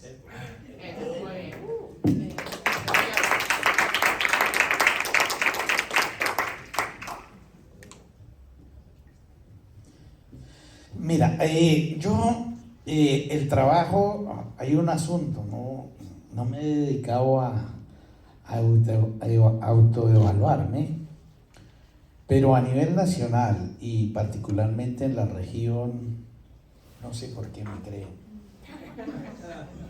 pero siempre me invitan a conversar en las estructuras, organizaciones de autoridades indígenas, organizaciones indígenas en el Cauca y a nivel nacional.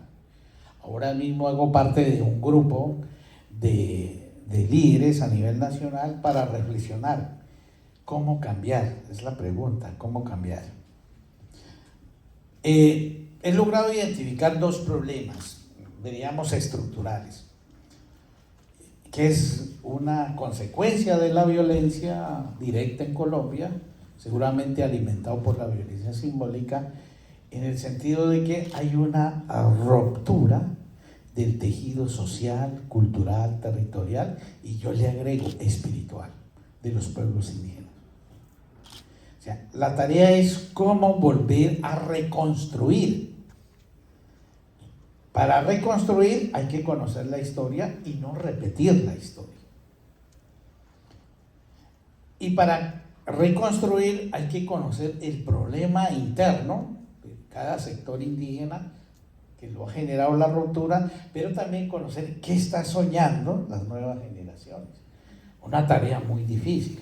Entonces, en esa tarea hemos venido tratando de trabajar de cómo reconstruimos como pueblos, con identidad, con valores, con relaciones, con alianzas, o sea, con nosotros, con el otro, y seguramente haciendo también uso de las bondades del yo, porque existen bondades.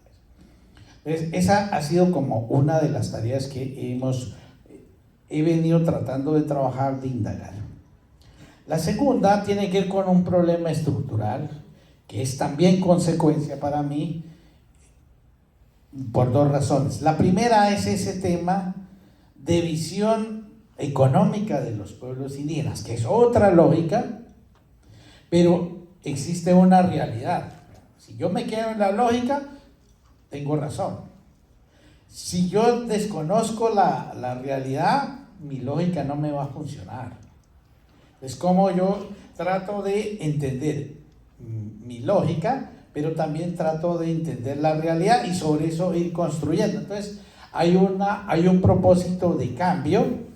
Algunos dirían, no, hay que cambiar un poco de mentalidad, sin abandonar lo que el ser, la vivencia, los sueños, no puede uno abandonarlo. Pero ¿cómo yo cambio?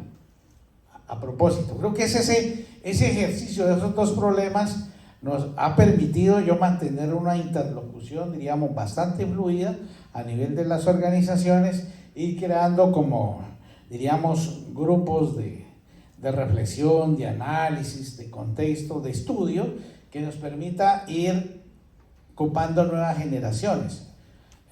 Yo le digo, repitiendo algo que dice un profesor muy cercano que es del grupo de DIAN, se llama Manuel Ramiro Muñoz. Él dice que él habla mucha carreta, que él es firme como una gelatina. Claro, le pone a uno a reflexionar, y entonces yo mantengo mi firmeza, pero siempre con niveles de flexibilidad, escucharlos. Y bueno, soy escuchado y a veces me preguntan qué indica, qué orienta. Yo creo que sobre todo esa parte de reconstrucción, de mirar una actividad económica productiva que me permita generar cambio. Entonces, esas dos lo podemos hacer al interior de cada pueblo indígena, de cada organización, pero no es suficiente. Yo tengo que relacionarme con otros y con ese yo que genera bondades para poder hacer unas alianzas y ir reconstruyendo ese nuevo tejido, poder desarrollar esos nuevos sueños, y pensamos que en el futuro esas proyecciones se puedan asentar en una realidad, superando el tema de violencias directas sobre todo y simbólicas, a veces siendo tolerantes, creo que es tolerante. Dice, hay un dicho que nosotros decimos, el que corre, gana. Bueno, sobre eso estoy caminando. Gracias. Muchas gracias, mayor. Andrés. Gracias. Como para no repetir, yo quisiera como de recapitular un poquito en eso. O sea, si estoy entendiendo bien la pregunta, estamos diciendo, listo, se crea un grupo de diálogo y llegamos como a unas conclusiones. ¿Cómo hacemos para esas conclusiones, para que esas conclusiones las empiece a compartir otras personas? Eso más o menos lo que estamos diciendo, ¿cierto? ¿Cómo hacemos para que el aprendizaje nuestro se replique en las personas que representamos o por los cuales nos estamos expresando? ¿Ah? Bueno, sí entendí la pregunta y yo creo que la respuesta se ha dado ahí, y yo lo único que yo diría es, uno con su pensamiento de ingeniero, yo también soy ingeniero, cree que eso se maneja como con herramientas y no necesariamente, o con estructuras, y no necesariamente es así. Yo creo que es una mezcla de varias cosas. Hay que tener paciencia, cambiar a las personas toma tiempo, hay que aprovechar cada oportunidad, como lo decía el mayor, o sea, en cada escenario uno tiene que mover los temas y hay que tener sentido de la oportunidad. Si uno tiene la tarea hecha, se abren como ventanas en el tiempo, y cuando se abren esas ventanas en el tiempo hay que aprovecharlas. Entonces es una mezcla de varias cosas. Hay que dar tiempo a que el proceso vaya como permeando, hay que aprovechar cada uno de los escenarios, hay que estar dispuesto a fracasar. Digamos, cuando arrancó el tema de la minga empresarial, la resistencia en los empresarios a ir a una reunión que se llamaba la minga fue grande, y Claudia me preguntó, ¿le dejamos ese nombre? Yo le dije, dejémosle ese nombre, pero claro. Pero también el mayor, no sé si lo dijo en la presentación de hoy, pero lo dijo en la de ayer, la minga ha tenido problemas también con la comunidad indígena. También ha habido miembros de la comunidad indígena que han dicho, yo no le jalo a eso, hay que esperar, y esperar a que se abra la ventana y seguir. Toma tiempo, pero se logra. Entonces, un buen manejo del tiempo, paciencia, aprovechar cada oportunidad. Yo diría, para cerrar, que no perder el buen sentido del humor. Hay una experiencia de cambio que voy a compartir. Cuando me casé, como a los 2 o 3 meses de estar casado, mi señora un día en la casa me dijo, tú pones el papel higiénico al revés. Y dije, ¿al revés? O sea, entonces hubo un diálogo intercultural con mi señora. Y le dije, ¿qué es al revés? Ya hay varias miradas como yo sé que está hablando. El papel higiénico hay que ponerlo que desenrolle así, no que desenrolle así. No hay ninguna evidencia de que sea mejor una que la otra. Pero yo le dije, ok. Y hoy llego a la oficina y digo, aquí ponen el papel higiénico al revés. Entonces el convencimiento se logra, toma tiempo, pero se logra, y uno tiene que estar abierto como a decir. Si yo me hubiera puesto a alegar y le hubiera dicho, dame una evidencia científica de que hay un derecho y un revés para poner el rollo, no. Uno se ríe y le dice, pero por supuesto, mi amor, pongámoslo al derecho. Entonces es una mezcla de todo, pero yo sí creo que hay un mensaje importante que trascendió ayer y que yo creo que hay que reforzar, y es que estos procesos requieren tiempo. Porque aquí estamos hablando de capital social. Estamos hablando de la creación de capital social, y lo que decía Álvaro es eso. Nuestros países tienen una debilidad de capital social. Somos sociedades muy fracturadas. Creyeron que iba a contestar cortico, pero voy a quedar un momento. Yo estudié una maestría en Boston, en la escuela Kennedy. Y entonces un día, de las cosas buenas que tenía es que nos llevaban un profesor todos los jueves. Entonces uno de esos profesores vino y dijo, yo soy un profesor emérito de Harvard porque yo fui el que creé como el concepto o el que propuse el concepto de capital social. Y se lo puedo explicar muy fácil. Súper. Entonces nos dijo, mire, uno puede ver que hay correlación entre la cantidad de clubes sociales y deportivos que hay en la sociedad y el desarrollo económico. Pues como, explíqueme mejor. Entonces dijo, sí.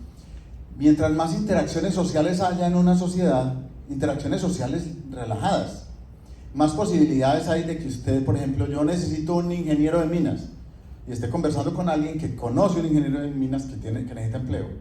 Entonces le diga, yo te lo tengo y te lo mando. Entonces el capital social es eso, es como un lubricante en la economía. Es como un lubricante en la economía. Entonces estos procesos de diálogo son eso, son como formación de capital social, pero que van a generar una información que va a tener que fluir en una economía más lubricada, porque son economías muy fracturadas. Pero hay que tener paciencia porque hay que entender que lo que estamos haciendo es construyendo capital social. Voy a cerrar ya, diciendo que ese profesor nos lo explicó y después dijo, pero como yo soy profesor de Harvard, yo escribí un libro así.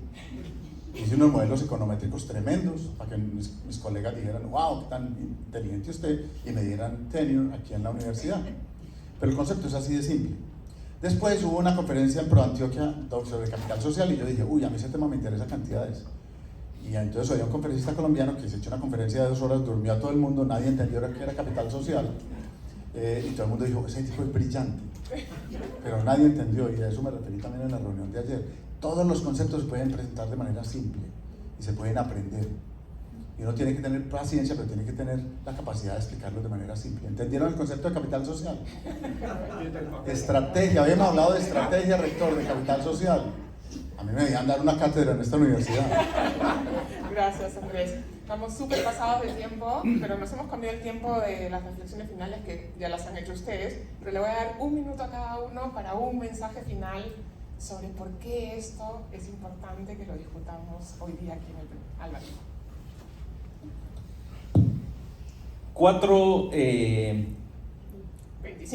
20 segundos. 4 principios para que esto funcione, a partir de una experiencia de la coalición ciudadana que sacamos reformas políticas, diálogos nacionales. La próxima semana estamos en Arequipa con un diálogo multiactor. A partir de esa experiencia de 1 año, con 300 organizaciones muy diversas de derecha, de izquierda, perro, perricote y gato, con San Martín, 4 lecciones de por cómo funcionó esto. 1, hablar de lo que sentimos. Las emociones nos unen como personas, no solamente los resultados y nuestra ideología. Segundo, la capacidad de dialogar informadamente, que haya evidencia y data para poder modificar nuestras mentalidades. Eso es muy, muy importante. Lo tercero, preguntas genuinas, abiertas, con papel en blanco, que de verdad nos permitan llegar a un acuerdo. En la coalición la primera pregunta fue, ¿cómo salir de la crisis juntos? Nos demoramos 3 meses, pero llegamos a un acuerdo. No había una agenda particular de alguno, una pregunta guiada, sino una pregunta abierta. Y finalmente, todo emprendimiento requiere un gran desprendimiento. Nadie en la coalición ciudadana está de acuerdo con todo, pero está de acuerdo con lo fundamental. Y hay una capacidad de desprenderse. Hay un gremio empresarial que está muy vinculado a la coalición que dijo, yo no estoy de acuerdo con todo, pero quiero el propósito, quiero mi país y estoy de acuerdo con la gran mayoría. Me preocupa el propósito, me preocupa lo que hacen. Otro gremio empresarial dijo, no voy a participar porque está en esta mesa alguien que votó por Castillo y yo no quiero estar con alguien que votó por Castillo. La capacidad de desprendernos por una cosa superior tiene que comenzar a ser nuestra cotidianidad en la sociedad y no polarizarnos porque pensamos diferente. Gracias. Fueron 2 minutos, pero... Beatriz. Yo diría que esto no tiene que ver con lo que sabemos, ni con lo que hacemos, sino tiene que ver con quién somos, en qué creemos y qué vamos a hacer para ser felices, construyendo un mejor país para la siguiente generación. Y en ese sentido creo que la decisión es hoy, como dice una de las organizaciones que nos convoca. Andrés, Ahora sí va a ser breve. Yo creo que este tipo de actividades son una buena manera de combatir el fanatismo. Y les quisiera como recomendar un libro de Amos Oz que se llama Contra el fanatismo. El fanatismo es un refugio para los seres humanos. Y casi que la mayoría de las palabras que terminan en ismo a mí me prenden como la alarma. Incluyendo feminismo, se los digo francamente. Feminismo, machismo, islamismo, cristianismo. Yo sé que estamos en una universidad de la comunidad jesuita, pero estos mecanismos ayudan a combatir el fanatismo. Y el fanatismo es un flagelo. La gente se mata porque es fanática de un club de fútbol. Entonces, esto es lo más importante, diría yo, de esto, que somos capaces de desprendernos de visiones fanáticas. Muchas gracias, Darío. Bien, dos cositas. Coincido con el capital social, es un tema que también me apasiona. Creo que el desafío en nuestros países está en construir capital social en la diversidad. En los clubes nos juntamos entre más o menos iguales, ¿no? El desafío está en la diversidad y creo que entendiéndolo así tenemos una gran oportunidad de unirnos a procesos que existen. A veces sentimos que no hay. Ayer descubríamos eso entre algunos. Yo tengo aquí a la mano un libro, la autora está aquí con nosotros, Marina, de un proceso de diálogo, justamente un grupo similar al grupo de diálogo minero de sostenibilidad, de desarrollo sostenible, tiene un poco más de 20 años y ha tenido experiencias también colaborando con varios países de Latinoamérica. Digamos, en 20 años, número de reuniones y número de participantes, nada, incalculable. En Cajamarca hicimos un estudio para un proceso que justamente se deriva de una iniciativa del Grupo de Diálogo Minero, de la visión de la minería al 2030, y queríamos hacer una réplica de esa experiencia nacional que tuvimos por encargo del gobierno nacional para presentar la visión de la minería, diferentes instituciones, y fue el CEMS que nos acompañó y nos ayudó justamente a darle estructura, darle evidencia a los diálogos, para tener desafíos regionales. Y cuando se propuso Cajamarca, dijimos, a ver, pero ¿cuántos diálogos había en Cajamarca? Y descubrimos que había más de 20 diálogos en Cajamarca, que estábamos apostando por el número 20. Procesos hay, pero creo que la oportunidad está en unirnos a esos procesos y desarrollar un concepto que cada vez siento yo que es más claro del activismo empresarial por el país que queremos. Creo que tenemos que ser activistas empresariales, con esa convicción militante de que sí es posible ser agente de cambio, ser catalizadores hacia ese país que aspiramos. Hay posibilidad de hacerlo. Y esa convicción solamente debe estar, efectivamente, como dice Beatriz, en quiénes somos, ¿no? En catalizar la ciudadanía, la construcción de ciudadanía, la recuperación de las instituciones para el desarrollo de las personas.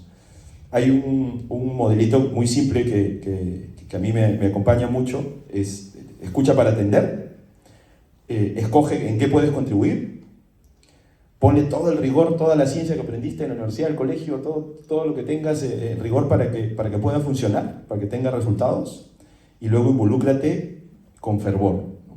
Métete hasta el tuétano, ¿no? Y ahí va a generarse de nuevo, otra vez el aprendizaje, otra vez la posibilidad de contribuir, otra vez la posibilidad de hacer más, ¿no? Gracias. Gracias, Darío. Claudia. Porque esto es importante. Esto es el diálogo entre opuestos y buscar consensos entre diversos. Yo realmente lo hago por mis hijos y por mis nietos. Y si no lo hacemos nosotros, entonces, ¿quién? Mayor. Un minuto para cerrar. Dos cosas. La primera, creo que los conflictos siempre te dejan una esperanza. ¿Ok? Y esa esperanza se va materializando en la medida que yo conozca también de valores. Y a mí me parece que el diálogo entre diferentes, entre opuestos, entre contrarios, es esperanza, pero también son valores. Muchas gracias al panel. Un aplauso y dejo a Micaela.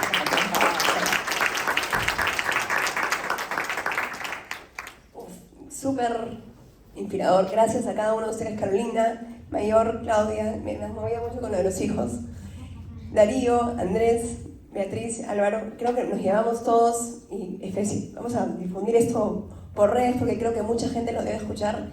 Nos llevamos grandes retos, nos llevamos aprendizajes que han movilizado y reflexiones que realmente esto sigue para adelante y es con paciencia, pero hay que retomar el tema de institucionalidad con fuerza y con mucha convicción, así que muy agradecidos con lo que han compartido con nosotros todos.